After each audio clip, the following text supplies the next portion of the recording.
يهده الله فلا مضل له ومن يضلل فلا هادي له وأشهد أن لا إله إلا الله وحده لا شريك له وأشهد أن محمدا عبده ورسوله يا أيها الذين آمنوا اتقوا الله حق تقاته ولا تموتن إلا وأنتم مسلمون يا أيها الناس اتقوا ربكم الذي خلقكم من نفس واحدة وخلق منها زوجها وبث منهما رجالا كثيرا ونساء واتقوا الله الذي تساءلون به والأرحام إن الله كان عليكم رقيبا يا أيها الذين آمنوا اتقوا الله وقولوا قولا سديدا يصلح لكم أعمالكم ويغفر لكم ذنوبكم ومن يطع الله ورسوله فقد فاز فوزا عظيما أما بعد فإن خير الحديث كتاب الله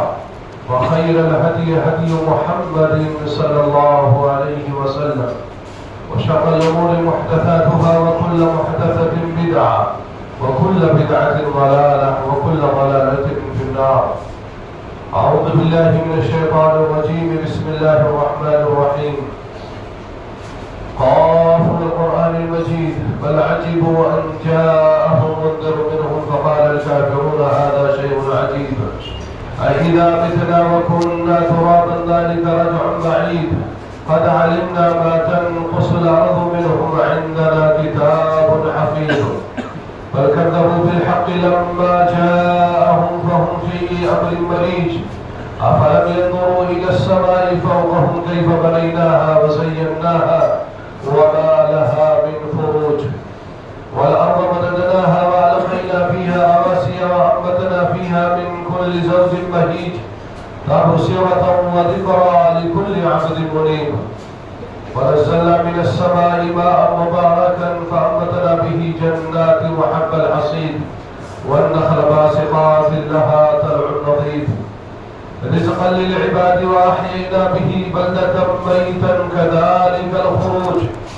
كذبت قبلهم قوم نوح وأصحاب الرس وثمود وعاد وفرعون وإخوان لوط وأصحاب الأيكة وقوم تبع كل كذب الرسل فحق وعيد أفعينا بالخلق الأول بل هم في لبس من خلق جديد.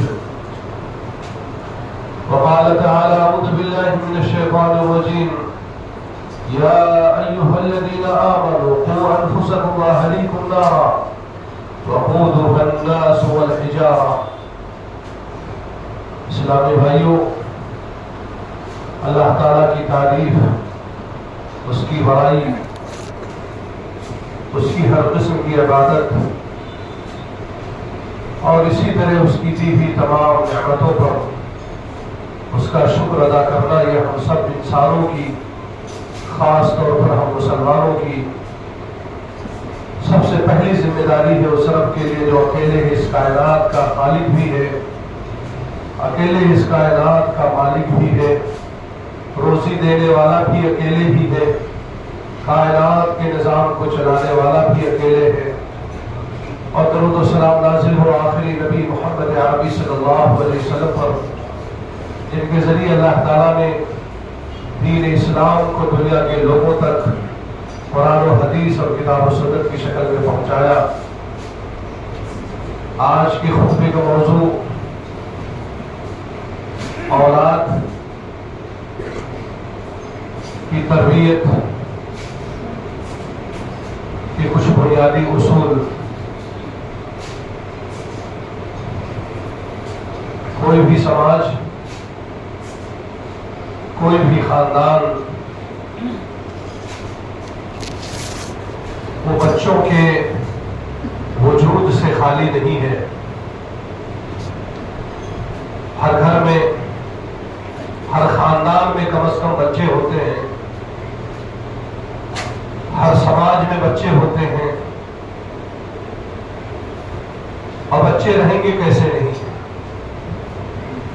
اس لیے کہ ہر انسان کی جو ابتدائی زندگی ہے،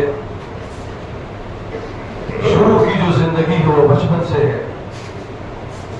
آج ہم لوگ 45, 50, 60, 70 سال کے جو ہیں، ہم اس مرحلے سے گزرے ہوئے، ہمارا بھی بچپنا تھا.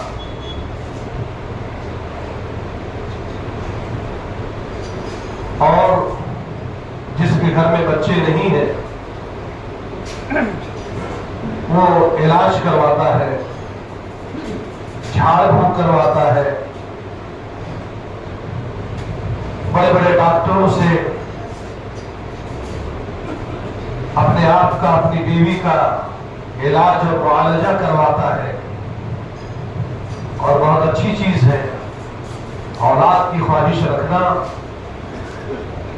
اولاد کے لیے دعا کرنا. یہ تو انبیاء کی سنت ہے. اس لیے زمین کی جو مقدس ہستیاں تھیں وہ لوگ بھی اللہ تعالیٰ سے اولاد کے لیے دعا مانگتے تھے. رب لا تذرنی فردا وانت خیر الوارثین، رب هب لي من لدنك ذریة طیبة انك سمیع الدعاء. اے اللہ تو مجھے اکیلا مت چھوڑ، میری زندگی میں اور میرے مرنے کے بعد میرا کوئی وارث رہے. اور یہ دعا مانگنا چاہیے، اس لیے کہ اگر بچے نہیں رہیں گے، سماج میں اولاد نہیں رہیں گے، تو یہ آدم علیہ السلام سے انسانی نسل کا جو سلسلہ شروع ہوا ہے، اور جب تک اللہ تعالیٰ چاہے گا یہ سلسلہ جاری رہے گا. یہ سلسلہ کیسے قائم رہے گا؟ اس لیے وہ لوگ جو اولاد کی خواہش رکھتے ہیں، اولاد پانے کے لیے دوائیں کرواتے ہیں، دعائیں کرواتے اور کرتے ہیں، وہ لوگ ایک طریقے سے اللہ تعالیٰ کا جو ایک بہت بڑا، بلکہ اس کائنات کا جو سب سے بڑا پروجیکٹ ہے، بنیادی پروجیکٹ ہے انسانوں کا وجود، اس میں ایک طریقے سے بہت بڑا تعاون کرتے ہیں.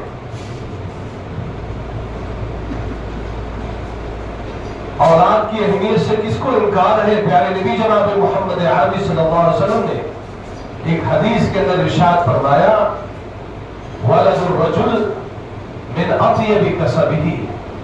آدمی جہاں پر بہت ساری چیزیں کماتا ہے، بہت ساری چیزیں آدمی اس دنیا کے اندر جمع کرتا ہے، کماتا ہے، ان پاکیزہ چیزوں میں سے جسے بڑی محنت سے، بڑی لگن سے، بڑے شوق سے، بڑی تپسیا سے جو چیز حاصل کرتا ہے، ان میں سے ایک چیز جو ہے اس کی اولاد ہے. اسی لیے پیارے نبی نے حدیث کے اندر ارشاد فرمایا کہ تم لوگ جب تمہارے بچے بڑے ہو جائیں، کمانے لگے، بزنس کرنے لگے، تو اپنے بچوں کی کمائی میں سے کھاؤ، اور بچے اس کو روک نہیں سکتے. اس لیے کہ جس طرح ایک انسان کا اپنی کمائی سے ایک دکان بناتا ہے، فلیٹ خریدتا ہے، گودام خریدتا ہے، اس لیے خریدتا ہے کہ یہ چیز بڑھاپے میں کام آئے گی، اس کا بھاڑا کرایہ مجھے بڑھاپے میں میرے کام آئے گا، دوا میں، علاج میں، کھانے پینے میں، پہننے اوڑھنے میں. ایسے ہی اولاد کا معاملہ ہے. ہمارے والد صاحب سے ہماری والدہ نے کہا جب ہم لوگ چھوٹے تھے، اب بڑے ہوئے تو کہا، ایک مرتبہ میں نے کہا کہ اتنا سیب سنترا کیوں لاتے ہو، اتنا پھل فروٹ بچوں کو کیوں لاتے ہو؟ ارے اسی پیسے کو بچا کر کے کھیت خرید لو، کھلیان خرید لو. اس زمانے میں باغ باغیچہ تھا، اس کو خرید لو. ہمارے والد صاحب نے جملہ کہا یہ میرے بچے ہیں، ان کی ہڈیاں جب مضبوط رہیں گی، یہ جب طاقتور رہیں گے، ان کے بدن میں جب خون دوڑے گا تو یہ میرے بڑھاپے میں کام میں آئیں گے.